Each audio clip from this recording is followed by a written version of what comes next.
The story begins in 2003 on a terrifying night in Mexico, showing Dr. Nelson. He was driving rapidly toward a church, holding a cross in his hand. He looked as if he was in some kind of danger.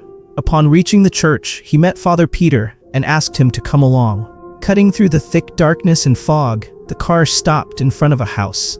When Peter entered, he saw a possessed girl lying on a bed with her hands and feet tied.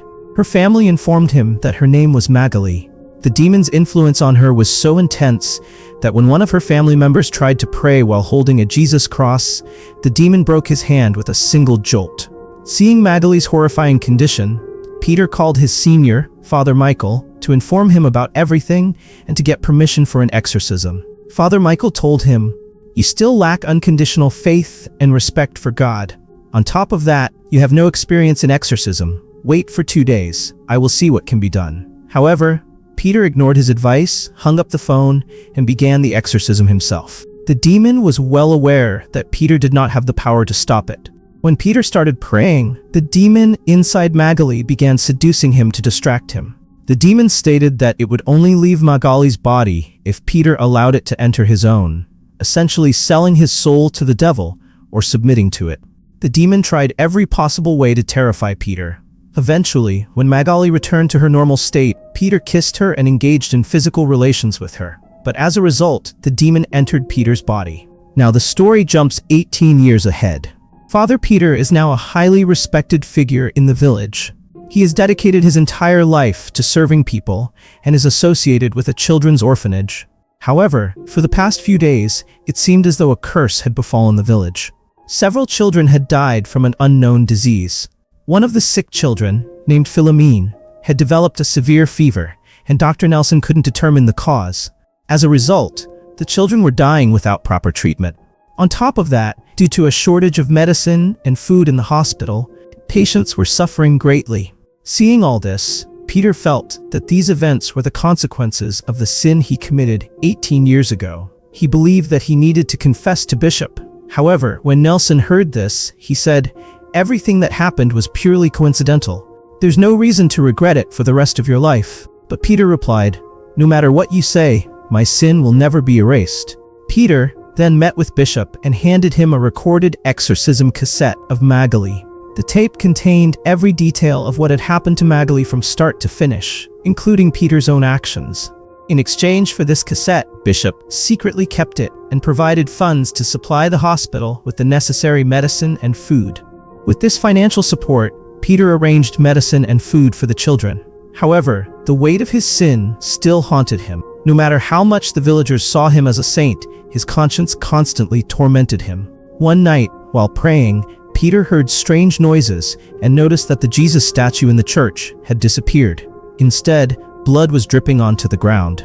Following the trail of blood, he moved forward and saw a man standing in the dark corner of a room, crying. As Peter stepped closer, the man suddenly turned around, and Peter was startled. This was no ordinary person. The moment Peter saw him, he was struck with terror. At that moment, we see Peter suddenly waking up. It was all a nightmare. That same night, the story shifts to a prison. A man arrived with food for a female inmate, but she suddenly bit off his finger and ate it. The woman kept screaming one thing repeatedly: "I want to meet Father Peter." When the prison authorities called Peter and informed him about the incident, he visited the prison with Nelson to meet the girl. She was imprisoned for murder, accused of hanging a man with a rope. However, later, it was discovered that the man had already died due to a broken neck before being hanged. The prison officer revealed that the girl's name was Esperanza, and the shocking fact was that she hadn't eaten anything for the past 2 weeks. When Peter saw her, he immediately declared, "This girl is possessed by 4 different spirits." Esperanza laughed and said, "Peter, you know me.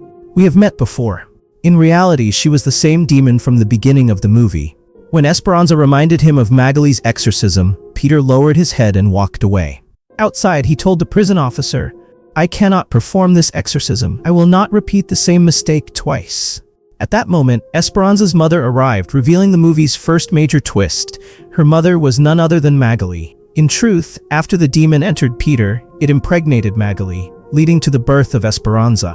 Since the demon had transferred into Peter, Magali was freed from its influence. However, Peter never revealed the full truth to anyone. Later, the demon left Peter's body and hid itself in the fetus of the unborn child. Here we learn that Peter actually loved Magali. After discovering the truth, Peter was filled with even greater remorse because Esperanza had to bear the consequences of his sin. As time passed, the conditions of the hospitalized children worsened, and one day, Philomene passed away. Peter realized that the demon was responsible for all these incidents. He decided to perform an exorcism on Esperanza. When he asked for the bishop's permission, it was granted. However, ever since that night, Peter had been haunted by nightmares of a demonic Jesus. No matter how much he wanted to, he couldn't do anything about it. The next day, Peter called Father Michael to assist with the exorcism. Through their conversation, we learn that the demon's name is Belban. Michael had encountered it before, which is why Peter sought his help. Michael revealed a shocking fact. 2,000 years ago, the demon Belban had attempted to possess Jesus Christ, but he failed. Because of this, Peter repeatedly saw Devil Jesus in his dreams. Michael informed him that if Peter wanted to defeat this demon, he had to completely purify his soul and confess all his sins. That night, while the sister was praying, she suddenly noticed that the statue of Mother Mary had disappeared from in front of her. On the floor, she saw drops of blood.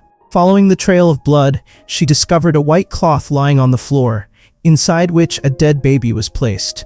Seeing this, as soon as she turned around, she saw Devil Mother Mary. At that very moment, the devil dragged the sister into the darkness. In another room, the children heard some strange noises and, in fear, locked the door.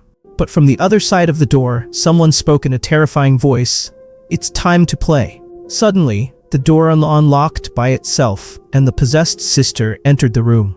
When the sister attacked the children, Magali tried to stop her, but the sister struck her.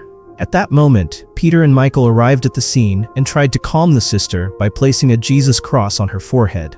But by then, the worst had already happened. The children had already been affected. Later, Peter and Michael went to meet Esperanza. Michael confronted the demon, saying, "You are nothing but a worthless worm of hell in the eyes of God. You have no power." The demon, hearing this, used its power on Michael, making it difficult for him to breathe. The next moment, the demon attacked Michael and tore off one of his ears. Seeing the situation getting out of control, Peter began to pray, but it had no effect. By then, every woman imprisoned in the jail had started getting possessed. One of them banged her head against the wall and died. On the other hand, when the doctor injected Esperanza, she lost consciousness, and everything went silent. Although they somehow managed to control the situation, they realized that they would have to face Belban sooner or later. Peter and Michael then told the officer to evacuate the jail, because if the jail was empty, Belban would have no one to possess. But the officer refused, saying that it was impossible. At that moment, Peter warned him, saying, "If you don't remove them, they might all die." When the officer still refused, Dr. Nelson proposed another plan. "Then I'll inject all the women and put them to sleep." The plan was executed accordingly. However, they later found out that one of the women hadn't slept. Instead, she had stolen the key and kept it with her. This meant that they had already been possessed, which was why the injection had no effect on them. Now, Michael told Peter to perform the exorcism and warned him not to fall for Belban's temptation as he had before. He also advised him to purify his mind completely and have unwavering faith in God, so that even if he stood alone before Belban, he would see himself as God's representative. The two of them prepared themselves and started moving towards Esperanza's room. Just then, the entire jail's electricity went off, and the doors shut. Meanwhile, Nelson, who was with a guard, later found the guard dead. Looking ahead, he saw a girl standing and crying. At that moment, all the jail doors unlocked. Nelson saw the girl standing a little away from him, and just then, Esperanza came and attacked him. When Peter went to find Nelson, he discovered him dead. Before dying, Nelson told them, "If you want to survive, run away from here." Just then, the rest of the possessed women rushed toward them to attack. Michael's prayers worked against them, but Peter's prayers had no effect.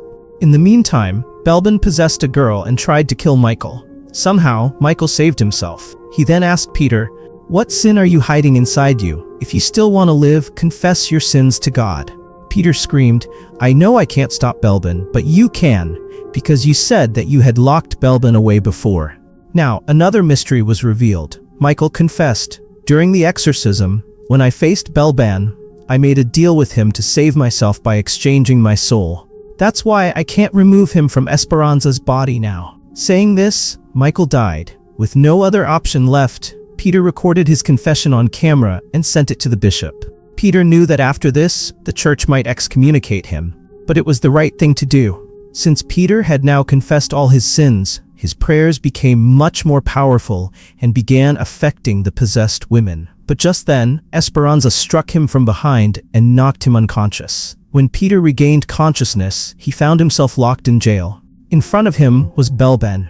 Belben told Peter that he wanted to erase his faith in God forever so that he could replace Peter's soul with his own. But Peter, with all his strength, continued to pray. On the other side, Belben and the rest of the possessed women began reciting prayers in reverse. A battle between the existence of God and Satan took place. Belben realized that Peter had grown mentally stronger than before, so he started killing the hospitalized children one by one. The sister tried her best to save them, but Devil Mother Mary stood in her way. Peter couldn't find a way to stop him. Just then, Belben agreed to leave Esperanza's body, but on one condition. He would free Esperanza and the other children, but Peter had to erase all traces of God from his body and soul. Helpless, Peter remembered Michael's words, "No matter what happens, do not make a deal with Belben." But Peter had no other choice. To save his daughter, he agreed to make a deal with Belben. At that moment, Belben left Esperanza's body. After a few days, everything seemed to have returned to normal. Esperanza was completely fine. The entire village started honoring Peter as a saint sent by God. Esperanza hugged Peter, but as soon as she touched his hand, his skin burned. It was then revealed that Belben had not disappeared, but had instead entered Peter's body. This was proven when his eye color changed. Another shocking mystery was revealed. The bishop of the church was actually a worshipper of Satan. As soon as he received Peter's confession video, he deleted it. As a result, it never reached the Vatican Church. However, one thing must always be remembered. God is present everywhere and at all times. Without him, we have no existence. As proof of this, we see that after Belben left Esperanza's body, an angel of God entered her. This was evident as her eye color changed. This means that if the devil emerges in this world, then surely God's angels will come as well. And in the final scene, we see Peter entering the Vatican Church. With this, the movie ends.